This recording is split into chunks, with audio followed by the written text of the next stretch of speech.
ብርቱካን ከቤት መውጣቷ ግራ ቢያጋባትም አሁንም ቢሆን ዙፋንን መከታተል አላቆመችም።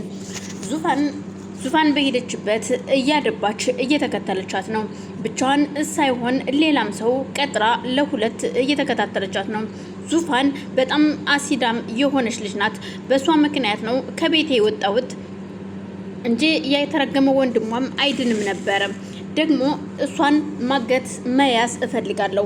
ስለዚህ እያንዳንዷ እንቅስቃሴዋን በቁጥጥር ስር ማድረግ አለብኝ ስትለው አብሯት ለሚከታተላት ልጅ እሱም ዙፋንን ለመያዝ ከፈለግሽ ለኔ ተይልኝ፣ ምክንያቱም ብዙ ነገሮችን አበላሽተሻል። አንቺ እስከ ዛሬ ትጨርሻለሽ የተባልሽውን ነገር ምንም ያከናወንሽው ነገር የለም። ጭራሽ እያስፋፋሽው ነው ሄድሽው። አሁን ላይ ማን እንደሚጠብቃትና ማን እንደማይጠብቃት የምናይ ይሆናል። እሷ በግሏ የምትንቀሳቀሰው በወንድሟ ቢዚ በነበረችበት ሰዓት ያን ጊዜ አንቺ ስራዎችን መስራት ትችል ነበረ። ግን አንቺ ስለማትቺ ከዚህ በኋላ ለኔ እንድትተይድኝ እፈልጋለሁ። እኔ ነገሮችን ሁሉ ካስተካከልኩኝ በኋላ ነግርሻለሁ። እናም ከዚህ በኋላ እንድትደውይልኝም ሆነ ምንም እንድታናግሪኝ አልፈልግም ይላታል።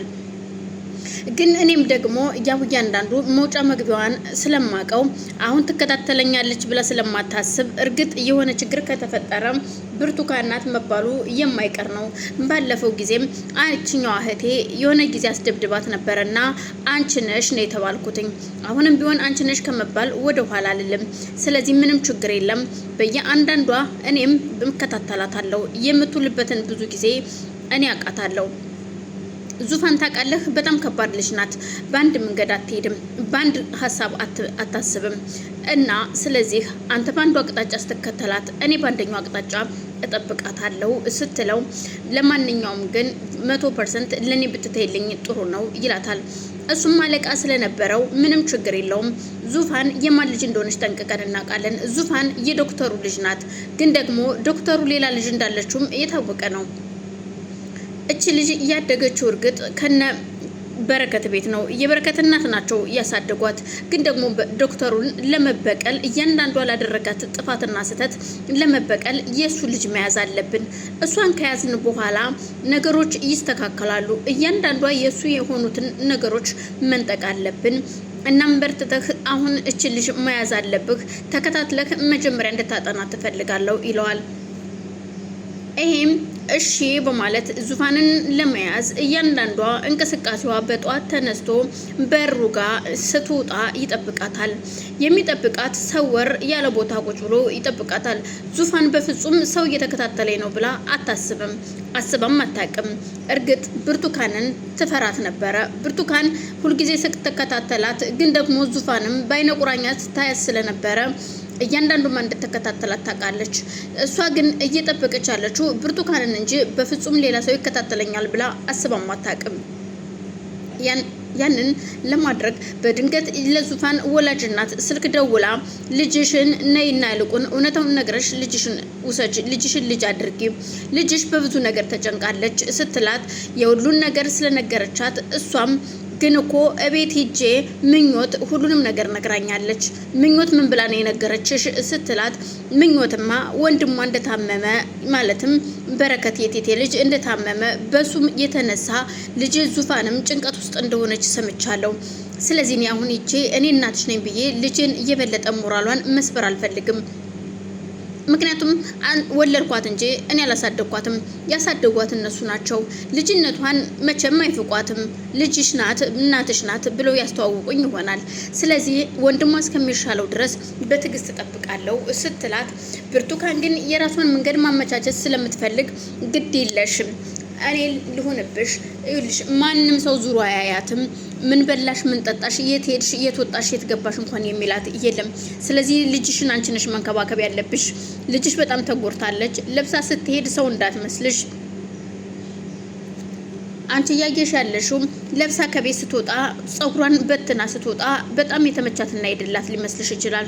ቤት ውስጥ ግን እቴቴ እንዴት እንደምታሰቃያት ብታይ በማለት ስትነግራት፣ እናት ስለሆነች እንዴት እንደዚህ ያደርጋሉ? በፍጹም በዛ ምክንያትማ ከሆነ ልጄን እወስዳታለሁ። ግን ለማንኛውም ትንሽ ጊዜ እጠብቃለሁ።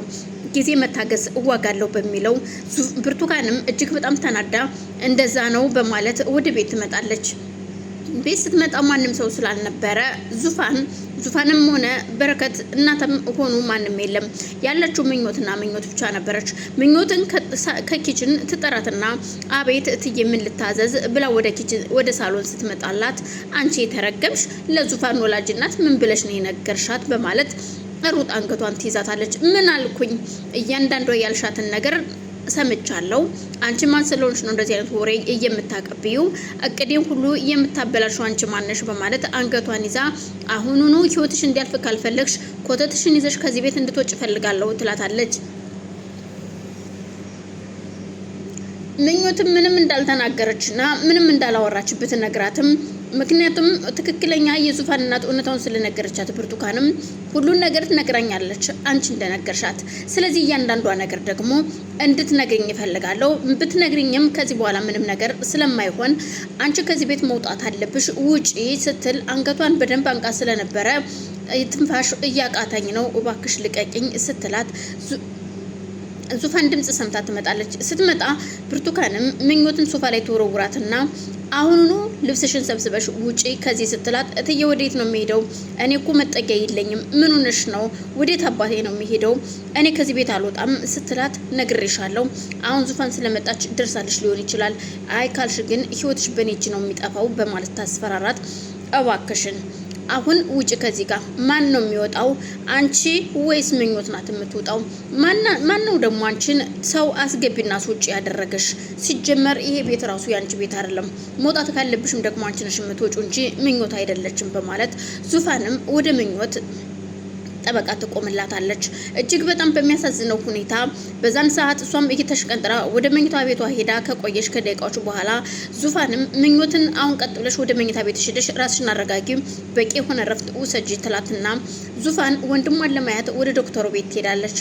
እግር በእግር ተከትላት ዙፋንን ብርቱካን ተከትላት ትሄዳለች። ብርቱካን በየድንጋዩ ስር እየተደበቀች የዙፋንን መግቢያ መውጫ እያየቻት ነበረ።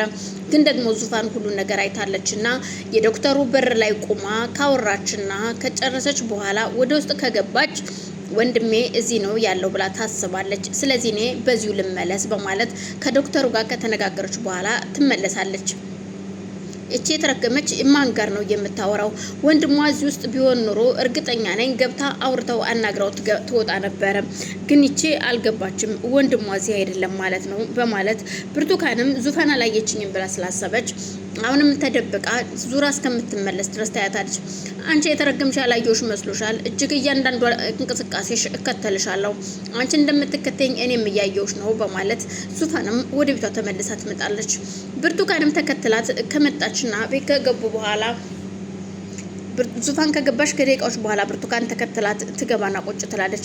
ምን ሆነሽ ነው ዛሬ ብርቱካን? ፊትሽ ምን ይመስላል? በጣም ተናድሻል። በሰላም ነው ወይ ስትላት ቆይ አንቺ ግን አላናግርም ስልሽ በግድ አናግሪ ነው ምን አገባሽ በማለት ቅን መልስ ባትመልስላትም እንዴ ምን ሆነሻል? ዱቄት ባመድ ይስቃል ይባላል። አንቺ ደግሞ ምን ሆነሽ ነው? ፊትሽን እስኪ ሂጂና በመስታወት እዩ። ግን እኔ እምልሽ ቆይ እንደው አታየኝም አላየችኝም ብለሽ ነው እንደዛ ስትከታተይኝ የነበረው? እኔ እንኳን አንቺ የምትከታተይኝ እያንዳንዷ እንቅስቃሴሽን በንባቃለሁኝ ግን ባትከታተይኝ ባትፈታተይኝ መልካም ነው ስትላት በፍጹም እንዳልተከተለቻትና እንዳላየቻት ብትነግራትም ታይ እባክሽ ድሮስ ታዲያ ልታምኝልኝ ነበር እንዴ?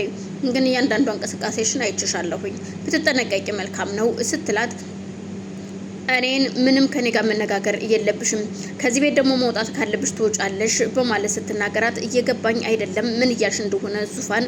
መውጣት ካለብሽ እዚህ ቤት ትወጫለሽ፣ አንቺም ያችን ሰራተኛም አስወጣለሁ፣ አንቺም ከዚህ ቤት ትወጫለሽ።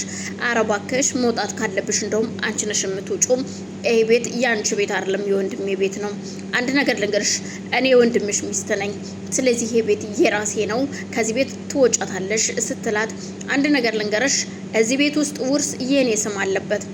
እኔና የወንድሜ ነው። እኔና ወንድሜ ደግሞ እስካልፈረምን ድረስ አንቺ 70 ሳንቲም ማግኘት አትችይም፣ ገባሽ?